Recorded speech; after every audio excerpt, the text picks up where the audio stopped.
Common Eligibility Test और CET. There is a lot of buzz going on about this. क्या है ये CET? आपको कैसे अफेक्ट होगा? Recently, a cabinet decision has approved to form a body called NRA. NRA stands for National Recruitment Agency. Under this body, there will be an examination conducted called CET. So, this CET, how will it affect your preparation? Let's see.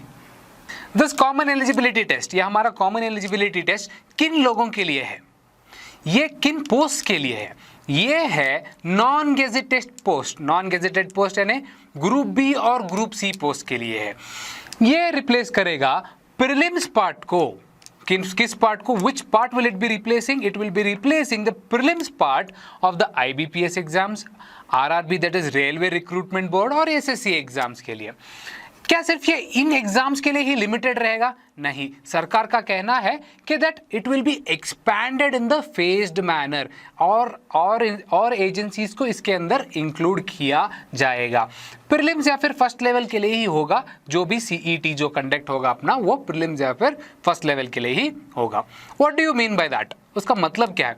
Now चलो लेते हैं IBPS.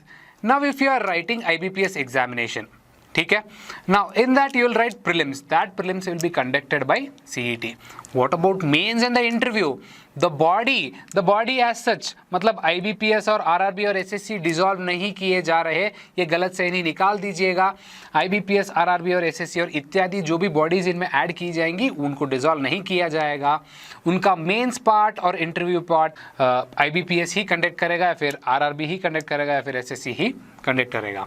Next part, how, कब conduct किया जाएगा ये examination? कब conduct किया जाएगा?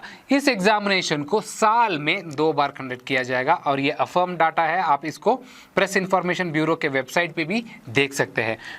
साल में 2 बार मतलब 6 मंथ्स, 6 महीने में 1 बार. Yes. Now level, at what levels will it be conducted? At what levels will it be conducted? It will be conducted at 3 levels. 3 level में कंडक्ट किया जाएगा. एक रहेगा ग्रेजुएट लेवल, दूसरा रहेगा 12th पास, तीसरा रहेगा 10th पास. अकॉर्डिंग टू द पोस्ट जो अवेलेबल रहेगा उसके हिसाब से ये 3 लेवल में कंडक्ट किया जाएगा. अब ऑफिसर पोस्ट जो जिसका रिक्वायरमेंट ग्रेजुएट लेवल है, वो लोग सिर्फ वो ग्रेजुएट लेवल वाला एग्जामिनेशन लिखेंगे. अब सोचो RRB रेलवे रिक्रूटमेंट बोर्ड में नॉन टेक्निकल पोस्ट भी होते हैं जिनका रिक्वायरमेंट सिर्फ 10th पास या फिर मैट्रिकुलेट पूछा जाता है. तो उन एग्जाम्स, वो ये एग्जाम कंडक्ट किया जाएगा सिर्फ 10th पास लोगों के लिए. वो स्कोर वो लोग वहाँ पे यूज़ कर सकते हैं. अगली बात, सबसे बड़ी बात, what will happen to the current schedule? मेरा जो प्रिपरेशन चल रहा था जो एग्जामिनेशन के लिए, उसका क्या होगा? वो डिस्टर्ब हो जाएगा. क्या CET आने तक इसको रोका जाएगा? नहीं, it will not be stopped. Whatever the schedule is as of now, अभी तक जो भी शेड्यूल हो चुका है वो वैसे ही कंटिन्यू करेगा. इस प्रोग्राम, इस CET को 2021 यानी 2021 में लाने की संभावना है.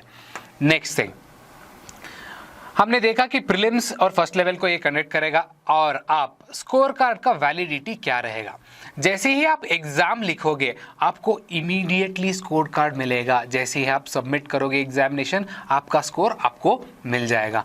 और ये स्कोर कार्ड 3 साल तक वैलिड रहेगा. It will be valid for 3 years. We have seen this in multiple examinations that the score is valid for some number of years. It has also been implemented here. So number of attempts और age limit के बारे में बहुत discussion चल रहा है, तो इस बात को मैं एड्रेस कर दूं. Number of attempts will not be limited. It will remain dependent upon the age limit. अब आपका एग्जामिनेशन, कोई भी एग्जामिनेशन ले लीजिए, आप जो लिख रहे हैं उस एग्जाम को लीजिएगा. उस एग्जाम में अगर आपका एज लिमिट 30 है तो वो 30 ही रहेगा. आप 30 का एज अटेन करने तक जितने भी बार CET को लेना चाहते हो आप ले सकते हो. और अगर आपने सोचिए पहले एग्जाम में सर्टेन स्कोर किया और नेक्स्ट टाइम जब अटेम्प्ट लिया आपने, अगर उस एग्जाम में आपने in that examination if you score less, what will happen? Will the second score prevail? या मेरा कम आया हुआ स्कोर प्रिवेल करेगा, उसको लिया जाएगा, कंसिडर किया जाएगा? नहीं. जितने भी अटेम्प्ट आप ले 3 साल के अंदर, जो भी आपका ज़्यादा स्कोर रहेगा उसी को कंसिडर किया जाएगा. सो ये हमारे लिए एडवांटेजेस है या नहीं, ये मैं नहीं बोल सकता, आप लोगों को डिसाइड करना है। I will stay neutral on this. Let's see the pros and cons. Advantages and disadvantages. अगर एडवांटेजेस की बात की जाए, multiple exams will be eliminated, ये खत्म हो जाएंगे। क्यों? क्योंकि it will be replaced by one examination, that is our common eligibility test, and this will be coming into picture like I told you probably in 2021. Exam fees की redundancy खत्म हो जाएगी। बार बार आपको एग्जाम फीस बांधने की जरूरत नहीं है, क्योंकि आपका एक score card will be valid for 3 years, that is 3 साल के लिए आप उस स्कोर कार्ड को यूज कर सकते हैं।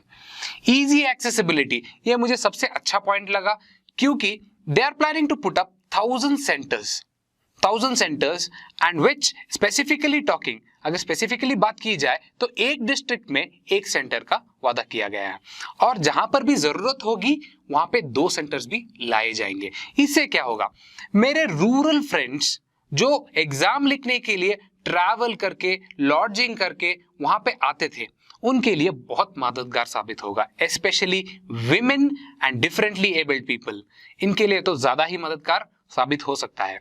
यस, एग्जाम डेट्स क्लैशिंग पे आपका व्यू क्या है?